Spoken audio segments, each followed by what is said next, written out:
La maldición de Bell-Bag, por Juan Milano y José F. Palacios. 1. La brisa arrullaba el haz de luz blanquecina que atravesaba la ventana, pariendo sombras caprichosas e intranquilizadoras por toda la estancia. Se derramaba por una mesa atiborrada de legajos, recipientes con líquidos extraños y otros objetos indescriptibles. El hechicero Dol Igmd, sentado frente al escritorio de piedra meteórica, recorría con la yema del huesudo índice un lado del triángulo trazado en una página polvorienta. Su mano izquierda sostenía un orbe de metal extraterrestre perforado por un cilindro de piedra que sobresalía por la parte superior. Aquel tambor alargado estaba decorado en toda su superficie con relieves de glifos coloreados. Su interior mostraba restos de sangre reseca ya desde lustros atrás. El hechicero cerró los párpados. Intentaba construir una idea sólida e inequívoca, agrupando y relacionando adecuadamente toda la información que había descubierto o recordado durante aquellas jornadas de estudio. Pronto apareció un leve temblor en los labios por el esfuerzo. El joven Galek estaba en el hueco de la puerta, a espaldas del sabio, de pie, con la cabeza descubierta y las piernas temblorosas. Sujetaba un pergamino encintado sobre las palmas de las manos como si se tratara de una ofrenda. Era un adolescente firannio de apenas 5 pies, escuchimizado y lleno de moretones, cicatrices y mugre. De haber estado observando, algún espíritu nocturno hubiera pensado que había más mugre que firannio. Vestía unos calzones verdes remendados y una camisa llena de aceite, manchas de sangre y cortes aún por zurcir. Así, mirando al suelo, temeroso de que su amo lo descubriera observando, pasó casi 2 horas hasta que éste reparó en su presencia. El anciano lo escrutó varios minutos en ominoso silencio, hasta que recordó la tarea que le había encomendado, y aun después continuó observándolo, deleitándose en el azoramiento y humillación de su sirviente. «¿Ya estás aquí, mozo?» El gesto del viejo era amable y cálido, indistinguible del abuelo orgulloso que quiere recompensar a su nieta tras terminar una tarea. Dol Igmd nunca dejaba traslucir sus verdaderos sentimientos. Era una criatura abominable. Alto como el poste de un cadalso y con la misma figura angular, de rostro alargado y nariz afilada, era calvo y le faltaba una oreja. Tenía la tez devastada por los años y el ansia de conocimiento. Sus cejas blancas crecían más allá de su cráneo, confiriéndole un aspecto fantasmagórico y terrible. Dientes le sobrevivían pocos, aunque de descomunal tamaño. Ojos, solo uno bueno, el otro lechoso y ciego. Abrazando la frente y anillando una ceja y la oreja que aún le sobrevivía. Aros de plata de estadia que refulgían aunque no hubiera luz alguna que reflejar. Alrededor del cuello, media docena de colgantes. Algunos consistían en una ruda cuerda de cuero atando talismanes de hueso o piedra.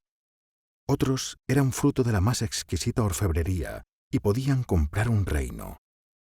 En cada dedo mostraba 1 o 2 anillos de factura arcana e indescifrable. El brujo siempre decía que uno de ellos lo había llevado una princesa atlante en el momento de consumar su amor. El hierro que perforaba su sexo arrugado podía intuirse, reluciente, enredado entre el cabello de la barbacana que cubría su entrepierna, pues nunca ataba a la cintura la bata de gruesa tela carmesí que llevaba. Galek no era un joven valiente, y si algo temía más que nada en esta vida, era esa sonrisa bondadosa y húmeda de su señor. Hincó instintivamente la rodilla en el suelo y elevó el pergamino por encima de la cabeza, en un gesto que solo suele verse ante reyes y emperadores.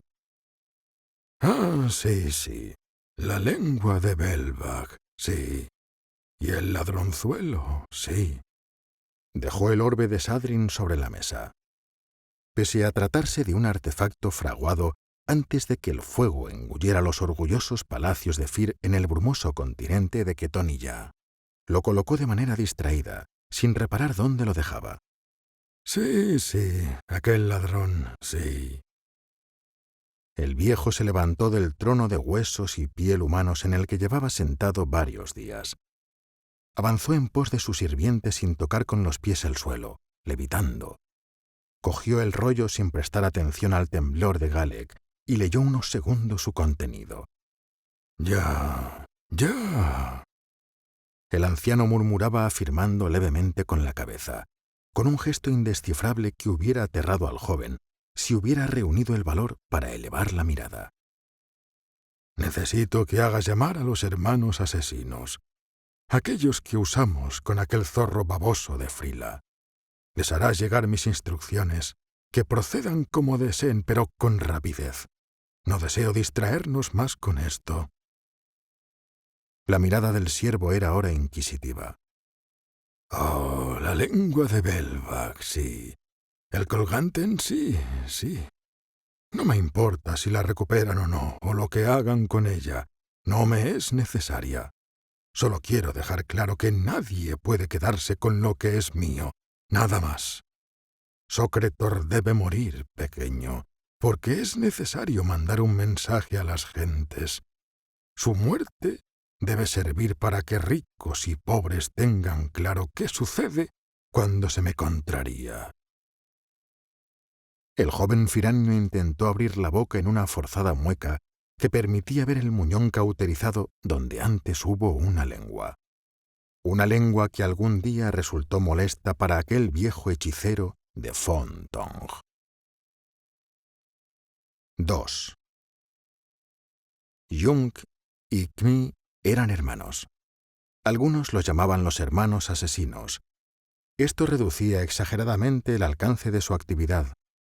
Se ganaban la vida alquilando mercenarios, organizando expediciones de castigo en la frontera o en los almacenes del competidor comercial de algún cliente, o coordinando los oficios necesarios para preparar el acceso ilícito a alguna cámara fuertemente protegida. También eran buenos en el arte de la extorsión, el robo con asalto y el chantaje. Tampoco hacían ascos a organizar escoltas para viajeros o mercaderes, pues el crimen era un medio y no un fin en sí mismo. Si tenías el oro, los hermanos te proporcionaban lo que necesitaras, sin preguntas, de manera rápida y eficaz. Jung y Kmi eran ante todo gente de negocios.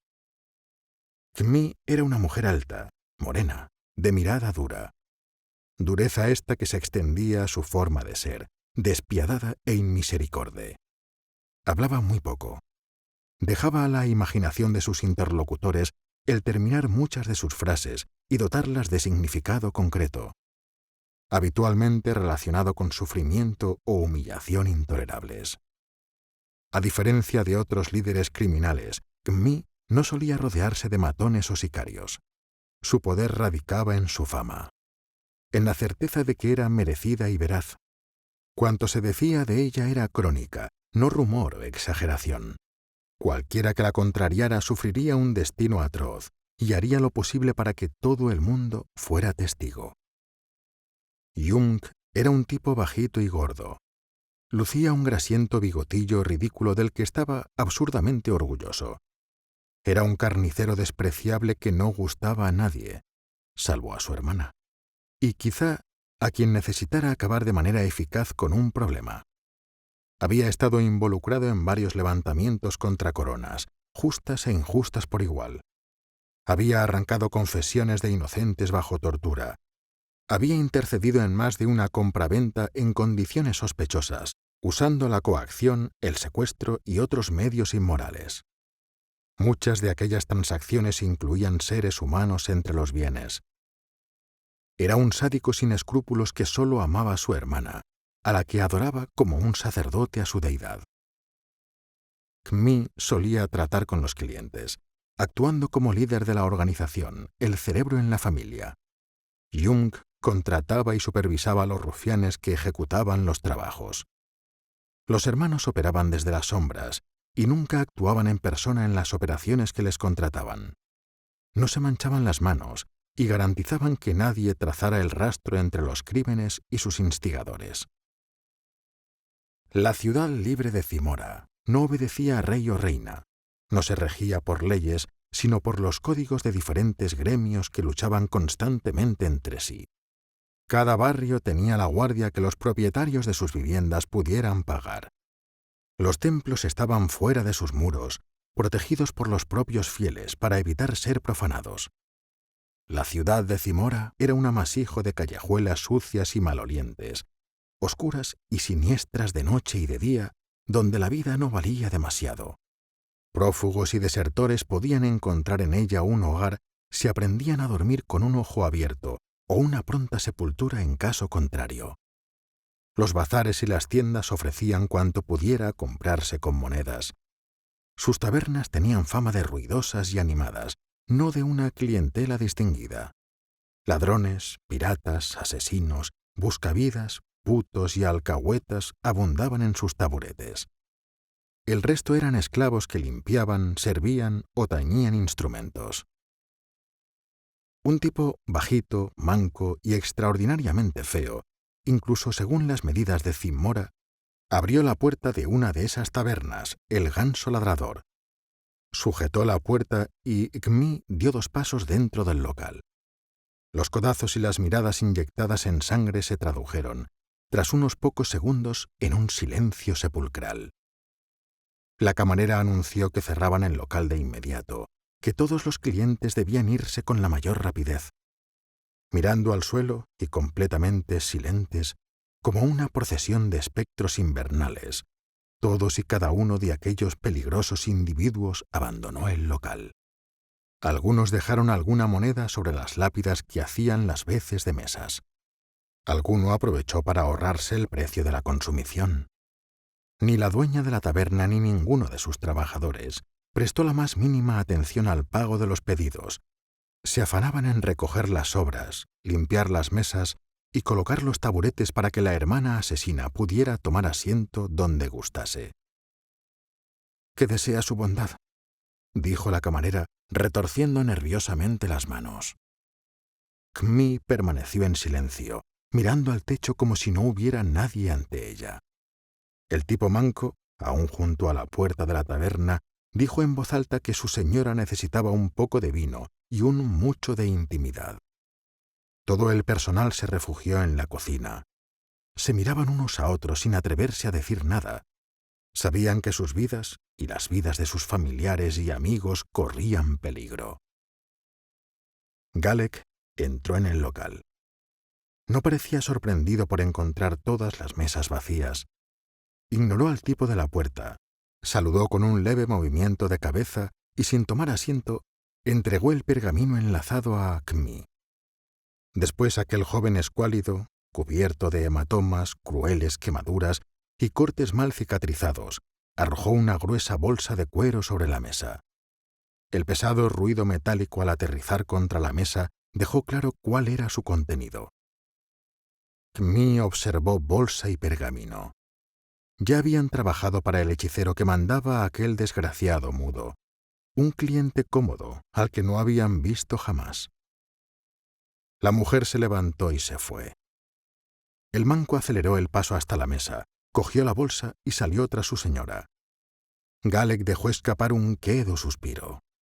Después miró a su alrededor y en su cara se dibujó un rictus, cual remedo de sonrisa infantil. Se acercó a una mesa y se bebió el contenido de varios cuencos. Desató la cuerda del pantalón y meó ahí mismo, en mitad de la sala, antes de agarrar unos pedazos de pan y salir, sintiéndose el malnacido más poderoso del planeta. Transcurridos unos minutos, la dueña de la taberna y sus empleados decidieron asomarse, atemorizados de ese silencio. Al ver el local vacío, estallaron en carcajadas nerviosas y gritos de júbilo y alivio. Habían sobrevivido a la visita de los hermanos asesinos. Fregaron el suelo entre bromas y canciones antes de salir a la calle a atraer nuevos parroquianos que pagaran buen dinero por el vino rancio y el pan duro que servían en el Ganso Ladrador. 3. La casa que servía de guarida de Kmi y Jung no era especialmente ostentosa, sobre todo si se comparaba con la de sus vecinos. Era un edificio de planta cuadrada de 2 alturas situada en el mejor barrio de la ciudad, junto a la residencia de un galeno de fama continental y el palacete de una marquesa. Delimitaba la parcela un murete no muy grueso de apenas 4 pies de alto. Siempre había una patrulla de 3 personas patrullando el perímetro para advertir a cualquier ignorante sobre la propiedad del inmueble donde, además de los hermanos, vivía un séquito escogido. La oficina era una sala grande que ocupaba un lugar reservado en la planta inferior. La presidía una gran mesa del mejor roble macizo, rodeada por media docena de cómodas butacas ricamente tapizadas e iluminada por candelabros de plata labrada situados en cada esquina, tanto de la sala como de la propia mesa. Una espléndida lámpara con más velas pendía sobre el suntuoso mueble. La pared más larga, frente a la puerta, albergaba una gran librería repleta de chucherías estridentes, provenientes de todos los rincones del mundo conocido, enmarcada por 2 ventanas vidriadas de hojas abatibles que permitían el paso de la luz cuando no las cegaban las pesadas contraventanas. Con las persianas echadas, los cirios iluminaban la estancia. Kmi presidía la mesa, y Jung estaba sentado junto a ella en perpendicular.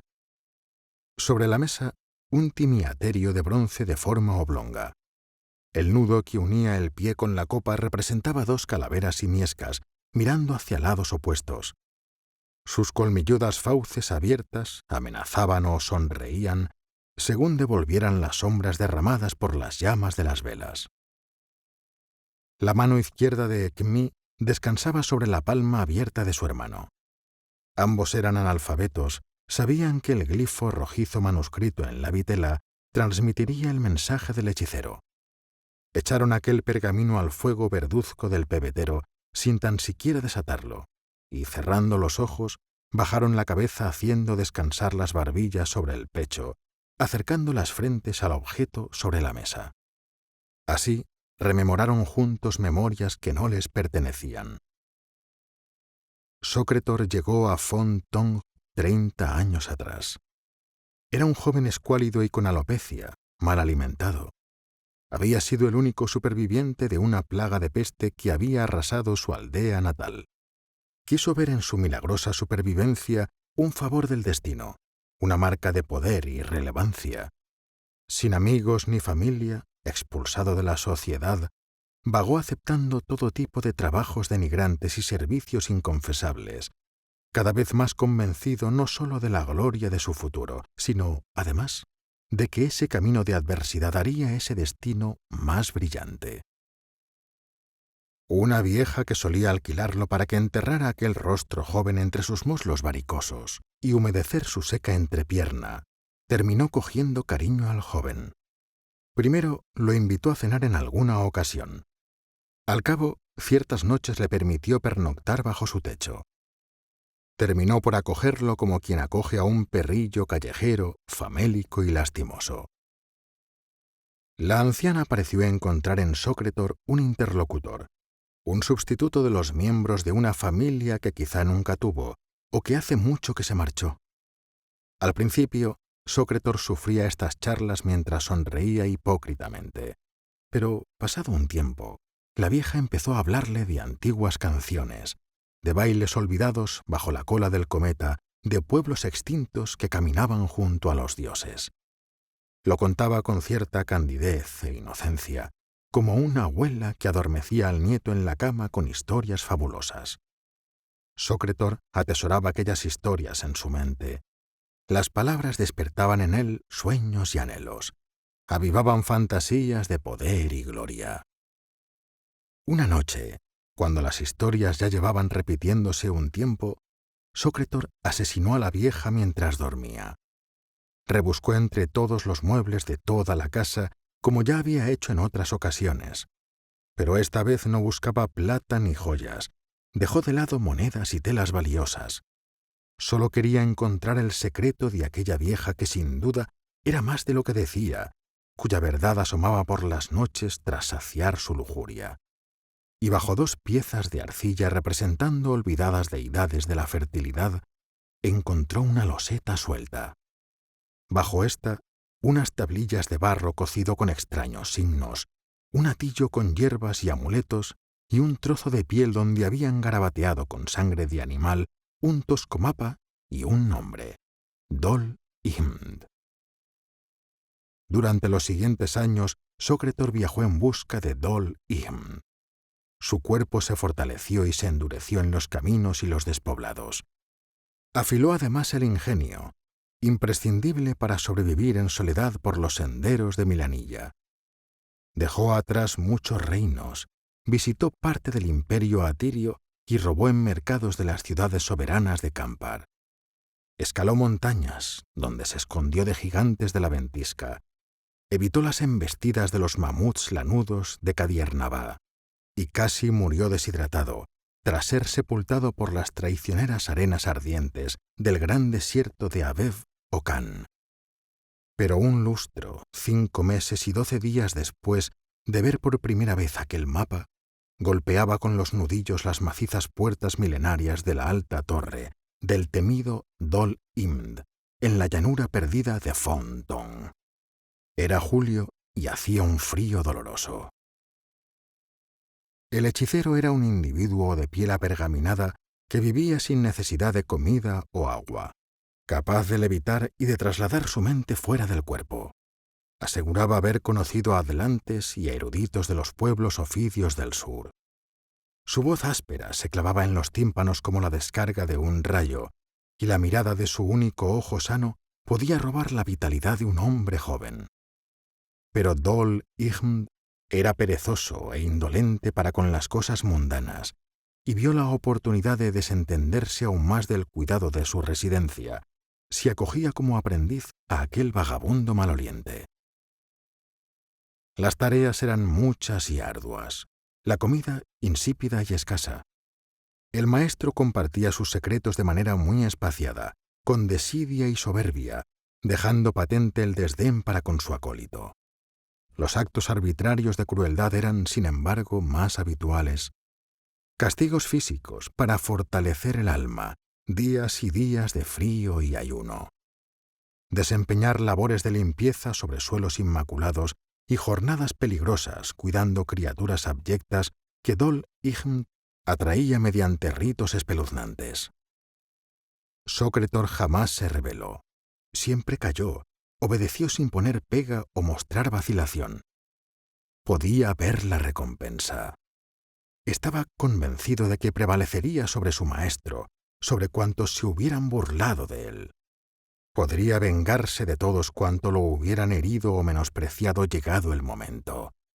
Sí, el destino lo había escogido para doblegar a todos aquellos que no habían sabido reconocer su verdadero potencial. Muchas noches se deslizaba en la biblioteca del hechicero, a hurtadillas, y se negaba a sí mismo horas de sueño para avanzar de manera libre, sin la supervisión y el freno del viejo Dol Ihmd. Transcurridos más de 10 años desde su llegada, reconoció entre los enseres del laboratorio del viejo un objeto que sería el inicio de su liberación. La lengua de Bel-Baj, un artefacto arcano capaz de hacerle comprender cualquier palabra, cualquier texto, todo glifo y representación jamás ejecutado.